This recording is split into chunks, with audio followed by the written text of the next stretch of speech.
آزاد کشمیر اس وقت ایک ایسے موڑ پر کھڑا ہے جہاں صرف سیاست نہیں بلکہ بیانیے بھی آمنے سامنے ہیں۔ ایک طرف احتجاج کی تیاریاں جاری ہیں، جبکہ دوسری طرف احتجاجی تحریک اسے مسترد کرنے کی اپیل کر رہی ہے۔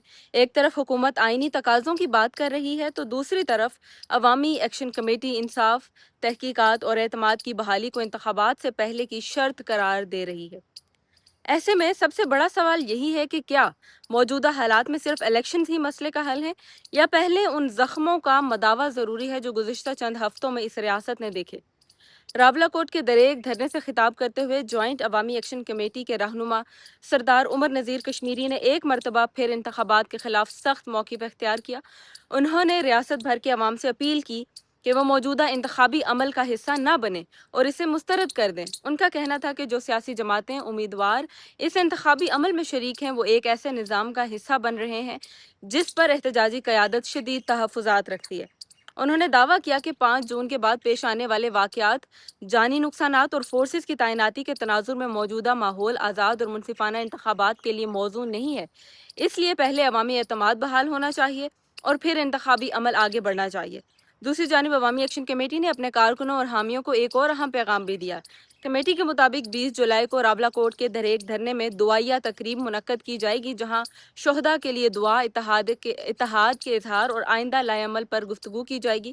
اس کے ساتھ قیادت نے اپنے کارکنوں سے اپیل کی ہے کہ مذاکرات سے متعلق سوشل میڈیا پر گردش کرنے والی غیر مصدقہ خبر پر فوری رد عمل نہ دیا جائے بلکہ صرف قیادت کے باضابطہ موقف پر اعتماد رکھا جائے۔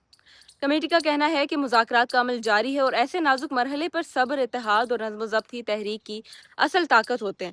اسی خطاب میں سردار عمر نذیر کشمیری نے اقوام متحدہ کے انسانی حقوق سے متعلق ایک رپورٹ کا حوالہ بھی دیا۔ انہوں نے دعویٰ کیا کہ رپورٹ میں اس بات پر زور دیا گیا ہے کہ 5 جون کے بعد پیش آنے والے واقعات اور انسانی جانوں کا ضیاع کی جو غیر جانبدارانہ تحقیقات ہونی چاہیے اور انتخابی عمل سے قبل ذمہ داروں کا تعین کیا جانا چاہیے۔ البتہ یہ بات اہم ہے کہ اس نوعیت کی رپورٹس اور ان کے مندرجات کو ان کے اصل اور باضابطہ متن کی روشنی میں ہی دیکھا جانا چاہیے اور کسی بھی دعوے کی حتمی حیثیت متعلقہ اداروں کے سرکاری دستاویزات سے ہی طے ہوتی ہے۔ اگر مجموعی صورتحال کا جائزہ لیا جائے تو واضح ہوتا ہے کہ اس وقت آزاد کشمیر میں 2 مختلف موقف ایک دوسرے کے آمنے سامنے کھڑے۔ حکومت اور الیکشن کمیشن کا کہنا ہے کہ آئینی تقاضوں کے مطابق انتخابات اپنے مقررہ وقت پر ہونا ضروری ہیں تاکہ جمہوری عمل جاری رہے، جبکہ دوسری طرف عوامی ایکشن کمیٹی کا موقف ہے کہ جب تک حالیہ واقعات کی شفاف تحقیقات، گرفتار افراد کے معاملات اور عوامی مطالبات پر عملی پیش رفت نہیں ہوتی، اس وقت تک انتخابی عمل عوام کے اعتماد کو بحال نہیں کر سکے گا۔ ایک عام کشمیری کی حیثیت سے یہاں دونوں فریقین سے سوال بنتا ہے۔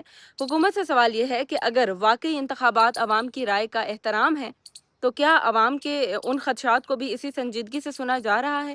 اگر انسانی جانوں کے ضیاع کے حوالے سے الزامات موجود ہیں تو کیا ان کی شفاف، غیر جانبدارانہ اور قابل اعتماد تحقیقات کروائی جائیں گی تاکہ نتائج پر کسی کو اعتراض نہ رہے؟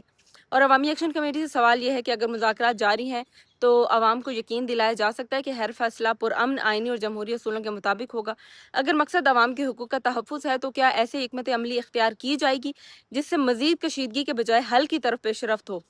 آزاد کشمیر کے عوام گزشتہ کئی ہفتوں سے ایک مشکل دور سے گزر رہے ہیں اور اس وقت ضرورت اس بات کی ہے کہ سیاسی اختلاف کے باوجود انسانی جان، قانون کی بالادستی، شفاف تحقیقات اور سنجیدہ مذاکرات کو ترجیح دی جائے، کیونکہ آخرکار کوئی بھی انتخاب، کوئی بھی تحریک اور کوئی بھی سیاسی کامیابی اس وقت تک مکمل نہیں ہو سکتی جب تک عوام خود یہ محسوس نہ کریں کہ ان کی آواز سنی جا رہی ہے، ان کے زخموں کا مداوع کیا جا رہا ہے، ان کے مستقبل کا فیصلہ اعتماد اور انصاف کی بنیاد پر کیا جا رہا ہے۔